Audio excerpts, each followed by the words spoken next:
Welcome to The Cosmic Codex, exploring our science fiction universe. With science fiction author Brian Scott Pauls. AI voiceover created using Mike Monster. Hello, everyone. I'm Brian. This is the Cosmic Codex podcast episode for August 2026. Starting with what's in the comments, Eric responded to my article, Must Read Books Acquires Analog, Asimov's, and FNSF, saying, I have been a loyal subscriber of Asimov since 1978. Asimov's science fiction magazine, under the new owners, has been 2 to 3 weeks late in publishing the May, June, and July, August issues. They can't afford to lose writers like Christine Catherine Rusch, who will no longer be publishing with them. That does not bode well.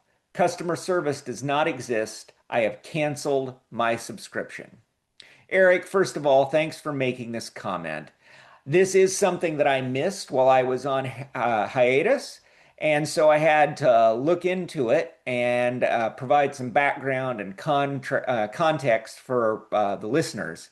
So first of all, what caused the concern among Rusch and other authors was the fact that the new owner of Asimov's Analog and FNSF had added several questionable clauses to their contract. One was a moral rights waiver, which would allow them to alter or run a story without author consent.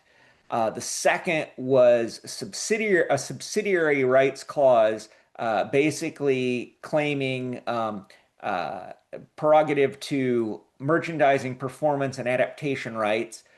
The author would get a 50% pro rata share of net revenues after deductions. What that means is, first of all, the company would determine what the deductions are, and they're defined very broadly in the contract, in this original contract. Secondly, they would then determine what net revenue was after all of those deductions, and then an author would receive a pro rata share, meaning if there were a number of authors in the magazine, based on how much content each of them created, it would determine their share, and they would get that share of the 50%.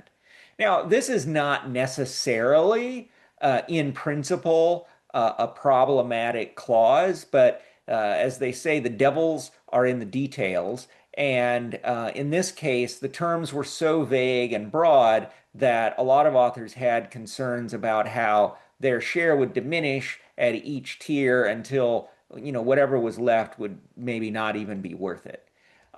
There was also no reversion clause in the contract, which meant there was no indicator as to when like if the company chose not to publish a story, when did the rights revert to the author?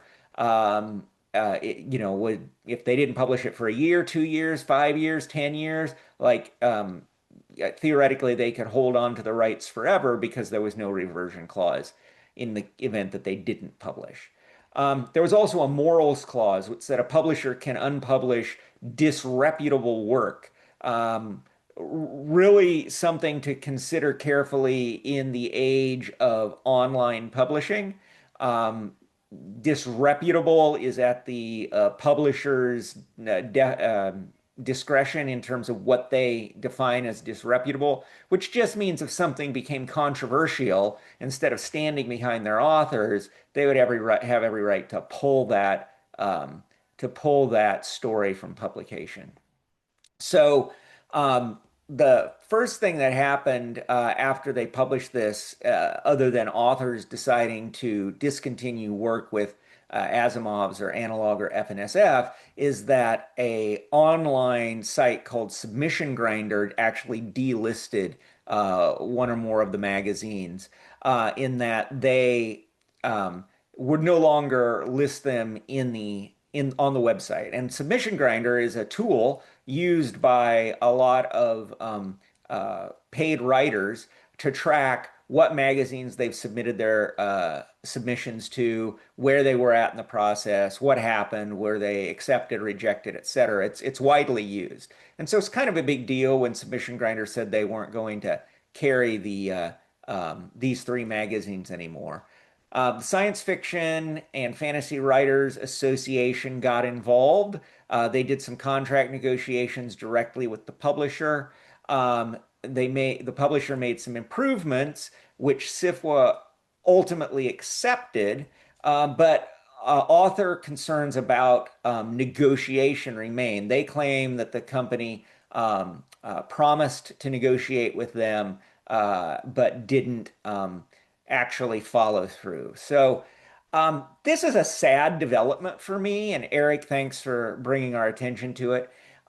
These are some of the remaining um, magazines from the pulp era. Asimov's not so much, but definitely Analog, which used to be Astounding, and Fantasy and Science, the magazine of fantasy and science fiction.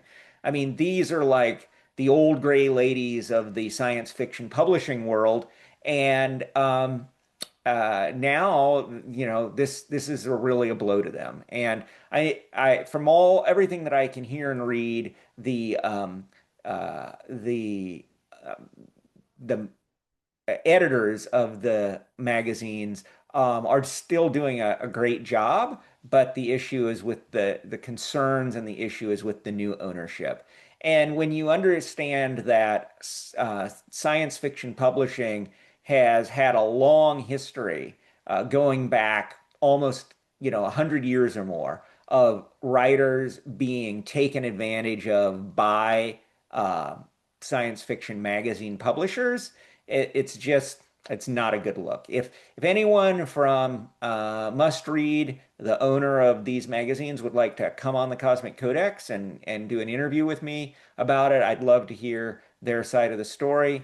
Keep in mind everything that I've said here is just based on what I've found in the press. These are claims being made by authors, in some cases by SIFWA or Submission Grinder, and definitely would welcome must reads to provide their perspective on this.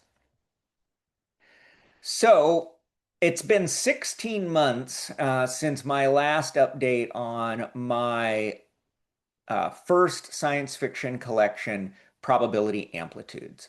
And in that article, which was in May, I published in May of 2025, I had the observation that writing a book is all about getting the words out.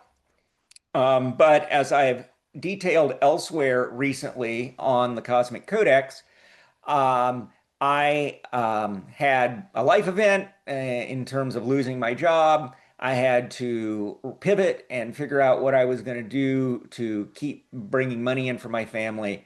And hence, I put the newsletter and my writing and the podcast on hiatus. But I returned to working on my writing on June 4th, and I'm pleased to say that the novella, my first novella that I'm working on to include in the collection, I haven't completed the novella, but I have completed 21,197 words of what I originally intended to just be 20,000 words. Um, the fact of the matter is that when I got to the length that I originally thought it would be, as a finished story, it did not do justice to the theme or to the characters, and so I am having to go back and expand in areas to turn it into the story that I see in my head. It is probably the most complicated story I've attempted to tell. It's a meditation on totalitarianism, seen through the framework that you can find in Hannah Arendt's The Origins of Totalitarianism from 1951.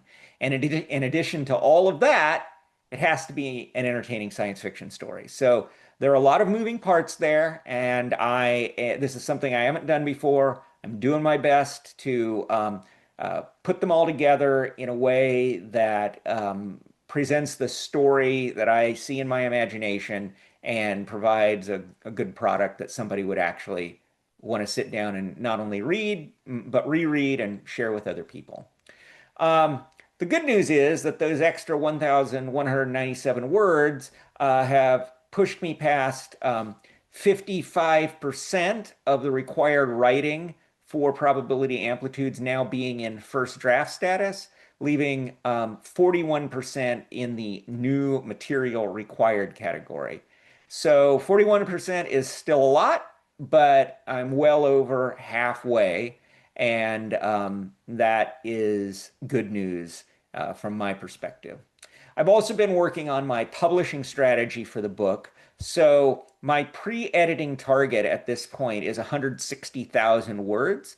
This is because I want to be able to cut up to 25% to hit my post-editing target of 120,000 words, which would be an estimated page count of about 500 pages. And that's significant because it's the upper limit of the preferred length of a Kindle SF collection, according to a analytics company that I use called Klytics in a report from 2023. I also want to make the Cosmic Codex a free gift to subscribers. To do that and to also sell it on as a Kindle version requires that I come up with two versions. One would be a free subscriber edition of about 400 pages, and then an expanded edition of about 500 pages. So that means my pre-editing draft would be 160,000 words, the expanded edition, 120,000 words, and the free subscription edition, 90,000 words, which means that the free subscription would still be a substantial volume, delivering significant value to my readers. I want to thank all of you who have followed me and continue to follow me on this journey. I've looked at the numbers, and a lot of you have picked up opening and reading the Cosmic Codex, even though I was away for over a year, and I'm very grateful for that. Thank you so much. Let's not forget Club Codex. If you enjoy reading and discussing award-winning science fiction, then you can join me in Club Codex this month to discuss Arboreality by Rebecca Campbell, winner of the Ursula K. Le Guin Prize for Fiction. If you want to participate, just go to thecosmiccodex.com, sign up for a free subscription, and then in the most current article, just scroll down to where I discuss the Cosmic Codex selection. You'll find it right under the text of the article, and just click the button that says discussion thread, and you will be in the chat, and you can read what I think, and you can post your own thoughts. I would love to interact with you. So don't forget to leave a comment, and have a great week, everyone. Take care. Artificial intelligence tools performed multiple tasks in the creation and publication of this podcast. Please share your thoughts about this episode by commenting online in the original article at thecosmiccodex.com. You can also find source links in the online text. Don't miss an article. Subscribe today to the Cosmic Codex email newsletter at thecosmiccodex.com. Thank you for listening.